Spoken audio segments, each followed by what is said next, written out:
Hello hey guys, আসসালামু আলাইকুম। আশা করি সকলেই ভালো আছো। আজ তোমাদের মধ্যে এমন একটি ভিডিও শেয়ার করব যেটা শুনে হয়তোবা তোমাদের অনেকেরই কষ্ট লাগবে, আর কষ্ট লাগারই কথা। এই ভিডিওর টাইটেল হলো প্রেম করে পালিয়ে যাওয়া মেয়ের প্রতি অসহায় বাবার বেদনাময় চিঠি। তো আর দেরি না করে শুরু করা যাক। প্রেম করে পালিয়ে যাওয়া মেয়ের প্রতি বাবার চিঠিটা ঠিক এমন ছিল। মারে, শুরুটা কিভাবে করব বুঝে উঠতে পারছিলাম না। যেদিন তুই তোর মায়ের অস্তিত্ব ছেড়ে ভূপিষ্ঠ হয়েছিলি, সেদিন থেকে তোকে মা বলে ডাকতে শুরু করলাম। তোকে মা ডাকতে গিয়ে নিজের মা হারানোর ব্যথা ভুলেই গিয়েছিলাম। তোর মাকেও কোনোদিন মা ছাড়া অন্য নামে ডাকতে শুনিনি। বিদ্যালয়ে প্রথম যেদিন শিক্ষক তোর নাম জিজ্ঞেস করেছিলেন, তোকে মা বলে ডাকতে ডাকতে তোর ডাক নামটাই ভুলে গিয়েছিলাম।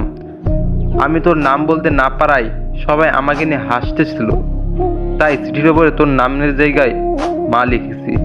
হঠাৎ করে তুই এভাবে চলে যাবি আমি তো বুঝতেই পারিনি।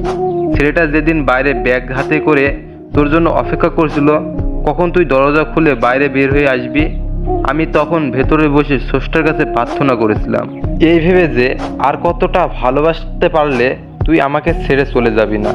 তুই ঘরে বসে ভাবছিলি আজ যেতে না পারলি ছেলেটার কাছে যে ছোট হয়ে যাবি, আর আমি ভাবছিলাম তুই চলে গেলে সমস্ত পিতৃজাতির কাছে কি করে মুখ দেখাবো। জানিস মা, তুই তোর 3 বছরের ভালোবাসা খুঁজে পেয়েছিস, কিন্তু আমার জীবন থেকে 20 বছরের ভালোবাসা হারিয়ে গেছে। মারে, প্রত্যেকটা বাবা জানে রক্ত পানি করে গড়ে তোলা মেয়েটা একদিন অন্যের ঘরে চলে যাবে। তারপর একটুও কৃপণতা থাকে না বাবাদের ভেতরে। বাবাদের ভালোবাসা শামুকের খোলসের মতো। মা, ভাইটা শক্ত হলেও ভিতরটা খুব নরম হয়ে থাকে। বাবারা সন্তানদের কতটা ভালোবাসে তা বোঝাতে পারে না, তবে প্রত্যেকটা ভালোবাসতে পারে। জানি মা, আমার লেখাগুলো পড়ে তোর খারাপ লাগতে পারে, কি করব বল। তোরা তো যৌবনে পা রাখার পর চোখ নাক কান সবকিছুর প্রতি বিবেচনা করে প্রেম করিস, কিন্তু যেদিন জানতে পারলাম তুই তোর মায়ের গর্ভস্থান করেছিলি, সেদিন বুঝতে পারিনি তুই কালো না ফর্সা হবি, ল্যাংড়া না বোবা হবি। কোনো কিছুই অপেক্ষা না করেই তোর প্রেমে পড়েছিলাম, তাই এত কিছু লিখলাম। আমি জানি মা, তোদের সব সন্তানদের একটাই প্রশ্ন, বাবার কেন তাদের ভালো লাগাটাকে সহজে মানতে চায় না। উত্তরটা তোর ঘাড়ে তোলা থাকে। তুই যেদিন মা হবি সেদিন নিজে নিজে উত্তরটা পেয়ে যাবি। তোরা যখন একটা ছেলের হাত ধরে পালিয়ে যাস, তখন ওই ছেলে ছাড়া জীবনে কারো প্রয়োজন বোধ করিস না, কিন্তু একটা বাবা বোঝে তার জীবনের নিজের মেয়েটার কতটা প্রয়োজন। যেদিন তোর নানুর কাছ থেকে তোর মাকে গ্রহণ করেছিলাম, সেদিন প্রতিজ্ঞা করেছিলাম যে যদি মেয়ে হয় তাহলে নিজের মেয়েটাকে তার স্বামীর হাতে তুলে দিয়ে কন্যাদানের দায়িত্ব থেকে নিজেকে হালকা করব। তাই তোর প্রতি এত অভিমান। মারে, বাবার উপর রাগ করিস না। তোরা যদি অল্প দিনে ভালোবাসার জন্য ঘর ছেড়ে পালাতে পারিস, তবে আমরা 20 বছরের ভালোবাসার জন্য ব্যাপারীয় হব না কেন?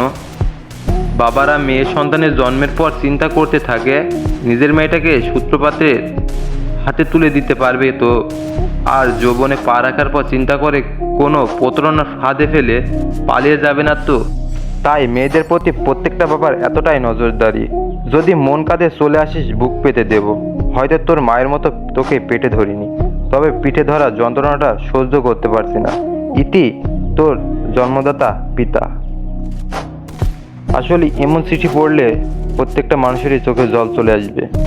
তাই বলতে চাই, তোমরা পরিবারকে ছেড়ে চলে যাওয়ার আগে একটিবার ভেবিও তোমাদের বাবা মা কত কষ্ট করে তোমাদের লালন পালন করেছে।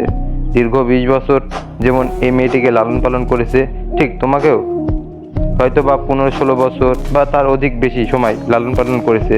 তোমার সব ইচ্ছা পূরণ করেছে। তোমাদের যদি কারোকে পছন্দ হয়ে থাকে, তোমার পরিবারকে সর্বপ্রথম তোমরা জানাবে, তারপর না হয় বিবেচনা করবে। যদি এই ভিডিওটি ভালো লাগে, লাইক কমেন্ট করে পাশে থাকবেন। আর যদি এই ভিডিওটা দেখে কিছু শিখতে পারেন, তাহলে অবশ্যই কমেন্ট করে জানাবেন। তো আজ আর কিছু বলবো না, ভিডিওটাই এই পর্যন্তই। আর যদি কারোর জীবন কাহিনী থেকে থাকে, তাহলে অবশ্যই আমাকে কমেন্ট বক্সে একটি নক দেবেন, তারপর হোয়াটসঅ্যাপ নাম্বারে দেবো, সেই নাম্বারে যোগাযোগ করবেন। তো আর দেরি না করে আজকের ভিডিও এই পর্যন্তই। সকলে ততক্ষণে সুস্থ থাকুন, ভালো থাকুন, আর অবশ্যই সাবস্ক্রাইব করতে ভুলবেন না। খোদা হাফেজ।